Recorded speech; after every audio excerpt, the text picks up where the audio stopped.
warship foundered.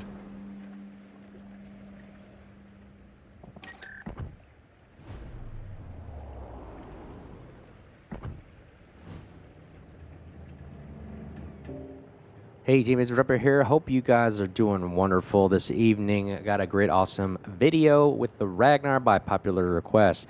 Before we begin, again, I gotta say thank you and shout out to all those who have supported the channel. Like, subscribe, bell button below if you love to support what we're doing here. On our way to 600 subscribers right now. Can't thank you guys enough. About sailing ships, shooting ships, having a good time, learning something from it. Like, dislike, comment, whatever you like below to make us better, because we all like getting better and learning something from it and having a blast. So, the Ragnar, you know, I'm actually surprised as we do this first engagement here against another Ragnar.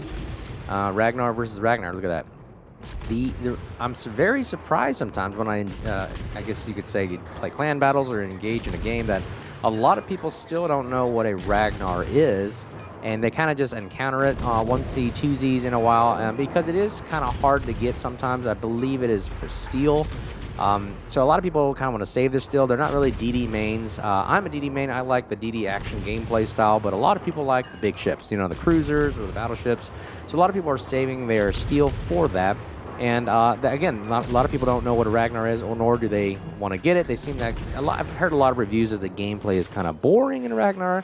I beg to differ. I think the gameplay is actually exhilarating, exciting, very versatile, very different aspects of all types of the gameplay. As you can see right here, this is just a standard deathmatch kind of gameplay.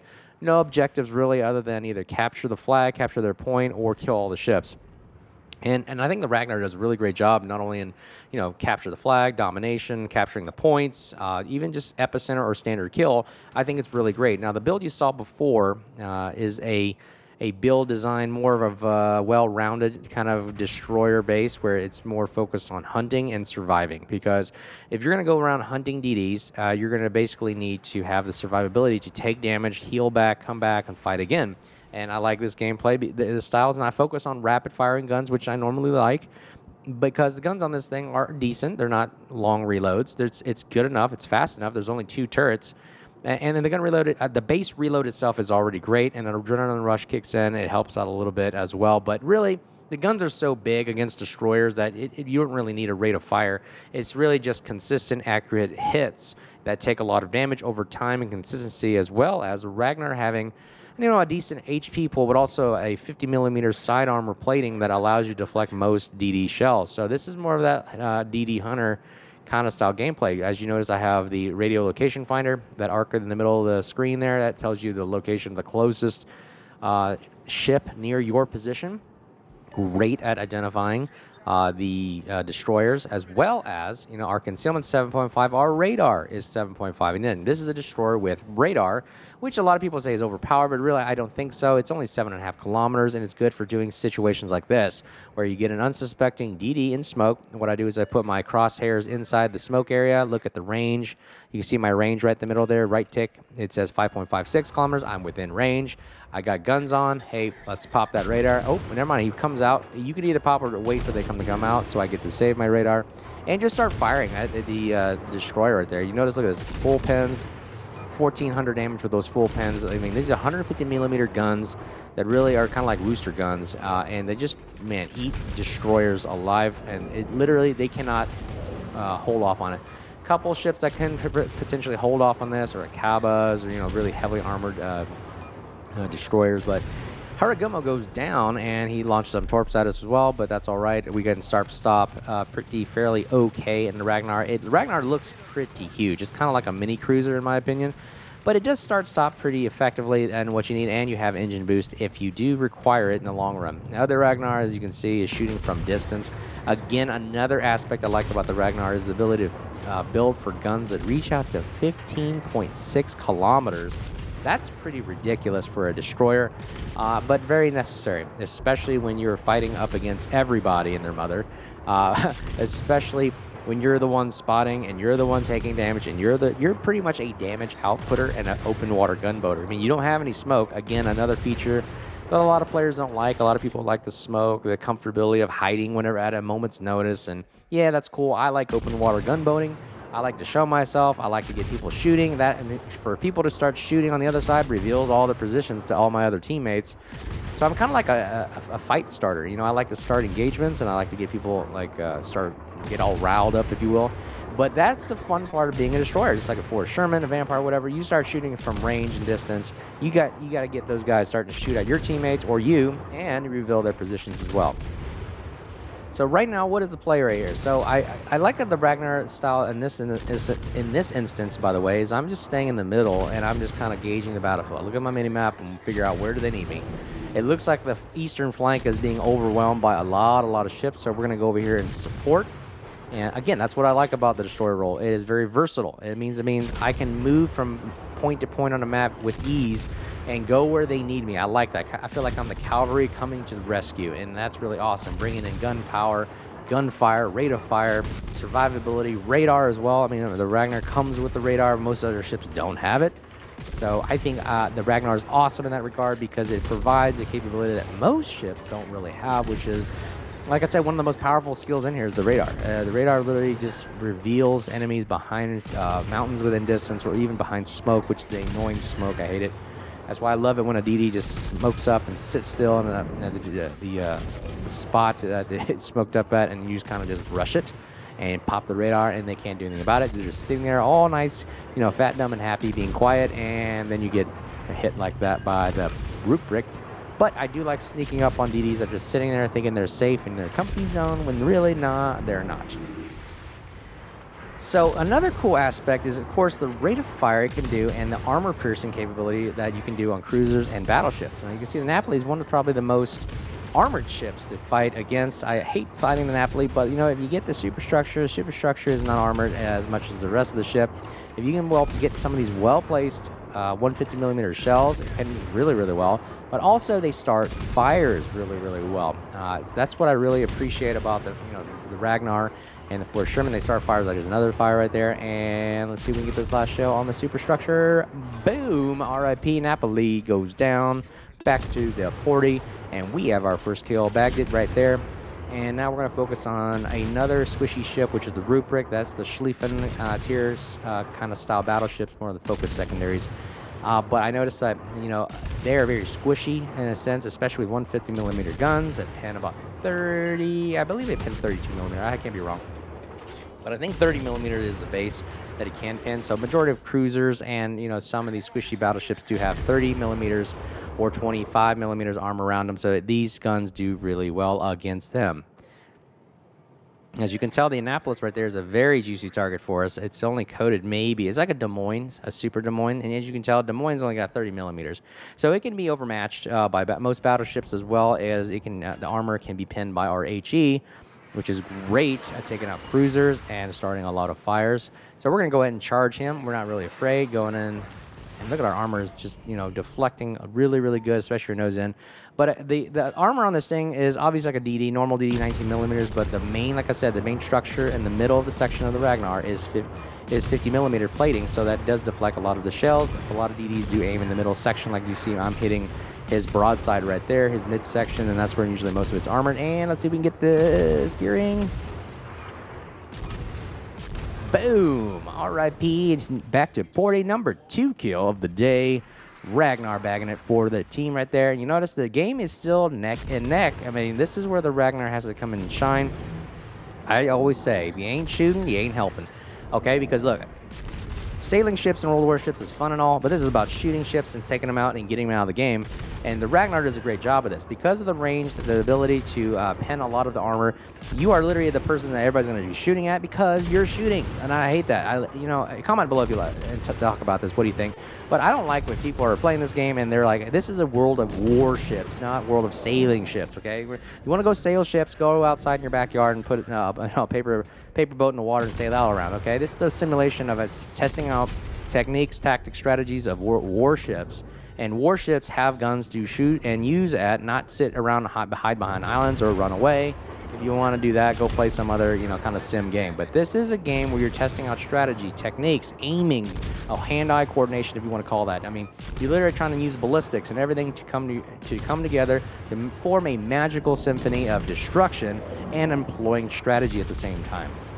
So as you see, we're pinning everything this Annapolis has to offer us. 13 pins to 2, and this last one should get it. Oh, man, come on. Boom, RIP, he's out of the game, back to 40, and we send him home packing, and we are now in the lead. We've got a good advantage, ship advantage, about 6-5 here. We're going to see if we can take out this Brute Victor as well, see if we can start some fires again. Look how squishy this thing is going to be. Yep, 1,000 damage right there. If we can get this one, come on, shells. Bam, RIP, 4th kill of the game. Looks like we are almost trying to carry this game for our team. Let's see if we can bag that Kraken kill if we can. And we're going to head back towards the center because that's where the rest of the ships are playing. You notice how the 2 Ragnars are the only ones left alive here. Again, Ragnar, very, very strong destroyer. It is literally a beast, especially hunting down DDs, as well as taking out major cruisers and contesting with battleships, okay? So, again, they do have a CV. Now, the AA on this thing isn't that, I would say, the greatest. No, what AA isn't. I can't really speak to any good AA, really. Even the Holland's AA I thought was good. Is not really a match for Tier 10 the CVs these days, even with the jet age coming about us. But the Ragnar can hold its own. It's more of a medium range, I would say, flak bursting kind of destroyer. It doesn't have the best close, doesn't have the best far, but it's if you can get the sweet spot. And what I normally do is I kind of arc the airplane. So if you see an airplane coming in, you have to have the rings on your minimap up, by the way, so you can see my orange-yellow ring. The yellow ring is about 6.9 kilometer range, which is fairly decent for AA, but if you really want it to be effective, you got to keep it inside the mid-range. So what I do is I kind of find the airplane, I kind of turn in the direction that is paralleling that aircraft, what they call it notching, whatever, and that allows you to basically keep them at an equidistance in that particular ring, which is where all your flat guns are going to be shooting. If you can keep the aircraft in that ring the longest at any given time, the more flak bursts you're shooting up and putting that damage on the aircraft. But you notice, like, up and close, it only does about 200 damage, 150 damage. Not the greatest damage-wise, but once you get them in those flak bursts, which normally happen in the mid-range area, that's where I find that most of the AA is very, very effective. So, what do we got here? What do we got going on? So, we're going to push in towards the middle, and I'm telling everybody, hey, this Ragnar is going to be annoying for a lot of you guys. It's the one spotting, and it's also the one that's shooting long-range distance. So we're going to have to figure out how we're going to play this right here with their CV also moving in, which means they have a constant flow of aircraft flowing at us while our Hakuru is trying to spot for us. This game actually is close, but it still can be a loss, okay? We lose a CV, they are neck and neck with us. We still have an advantage of ships, but like I said, right here, we're trying to hold off. They're trying to take our point right here, and they're pushing pretty hard. Notice I got the AA on. I'm trying to kill out their spotter planes, spotting our ships as well as torpedo planes, and it does a good job. You notice we're getting some AA kills, but not the most. My RPF is locating the other Ragnar in this general direction, so we're going to start pushing and focusing him with the help of our CV trying to spot as well. If we can knock out their Ragnar, we do have the advantage, and I think that's always a priority on everybody's list in any game, is always attack the destroyers first, because they are the ones that provide the most capabilities for the other team. Oh, he just sits still right there. He's reversing, so we're going to see where the shells... Nope, no, he's going forward again, so we're going to have to aim forward, start firing, and see where those shells start landing. I'm judging where those shells are landing based on his speed. I'm going, okay, he's full blast right now. Other ship shoots at him. They miss, and I'm hoping I can get maybe 1 or 2 shots. Nope, we got a hit on him. Okay, 1 more shot should get him. Oh, he starts turning away and throws off our shots. If somebody could please get a nice shot on him. Bam! Thank you, Petro. First time we actually wish and thank there's a Petro on our team. A Petro nails the Ragnar. He is out of the game. The team is now utterly on the other side defenseless with no spotting, and we lose our Henry. So this game is still within grasp of the other enemy team. Nice broadside cruiser and battleship. So this is actually good, but the problem right here we're facing is we're run out of heals. Now, the Ragnar, if you don't know, comes base with 2 heals. Now, if you build it for survivability, you usually take Superintendent, you actually get extra 3 heals, essentially. A total of 3 heals together with Superintendent, and you can heal back your ship and survive. You notice if I didn't have those heals, I'd be dead by now, because I didn't build for Survivability Expert. You can take 30,000 HP. I elected only to use 26.5, because that extra 3,500 HP isn't really worth it, in my opinion, for the rate of fire or other capabilities that you can get. So we're out of heals. So now we have to play a little bit more conservatively. I elect to go for the CV, which is the closest target, but I don't know why. He got so close to the point where I can actually spot a little bit of his little, I would say, rear aft section of his ship, but he doesn't know where I'm at. So I'm going to see if I can sneak up in the behind the Embleman here, and because the Petro is going to push him from the left, I'm going to push from the right and see if we can eliminate the CV. Now, eliminating CV gives us a lot of point advantage, as well as taking out their spotting capability because they don't have a DD anymore. All they have left is aircraft. So what we're going to do is we're going to go ahead and move towards the Immelman while our other team is pushing forward, trying to squeeze them out and preoccupy the aircraft. RPF is accurately locating that, hey, that is the closest ship right now, so we are not in fear of the Des Moines or Republic flanking us, so we can go ahead and focus on this side.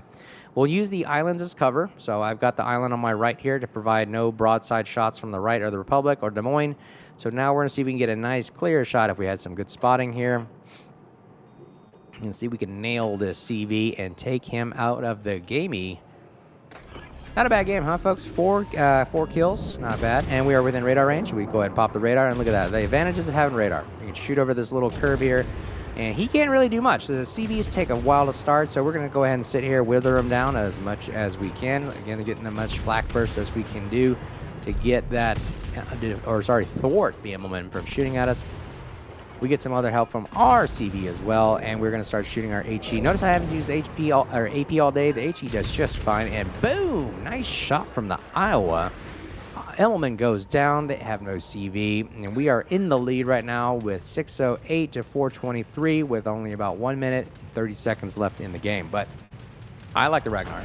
That's pretty much it for the rest of the game. We pretty much bagged this one pretty easily, but let me know what you think about the comments below. I know somebody had requested this to see more Ragnar gameplay. I got plenty of it. I just recently rebuilt another version of the Ragnar gameplay, which focuses on rapid firing guns. It literally sacrifices everything. I mean, one less heal, one less radar, one less engine boost for more of AFT reload, as well as Fearless Brawler. And I find out, man, these guns are very, very deadly when you get them down to 1.7 and maybe 2 second reload. And there goes the Des Moines out of the gaming. But if you can get the Ragnar guns to be shooting at less than 2 seconds, that is a scary sight to see. With 150 millimeter dual purpose guns, these things eat everything alive, and I want to show it to you in the next video. So hope you guys like the current video. Like, subscribe, bell button below, and I appreciate all the support for what we got going on right now as we take down the Republic. Just notice that the look how juicy those pens are there. I just like just seeing pens and the numbers tick up. I don't know what it is about that. It's just cool to see shells hitting, exploding, and seeing a number pop up above him. That's not how life works, but there he goes. He gets rammed, and that's the end of the game. Again, like, subscribe button below. Appreciate it. On our way to 600 subscribers. Can't thank you guys enough. Like this, comment, dislike, whatever you want to do to have constructive criticism so we can get better about sailing ships, shooting ships, learn something from it. Until then, you guys stay safe, and we'll talk to you soon. Cheers.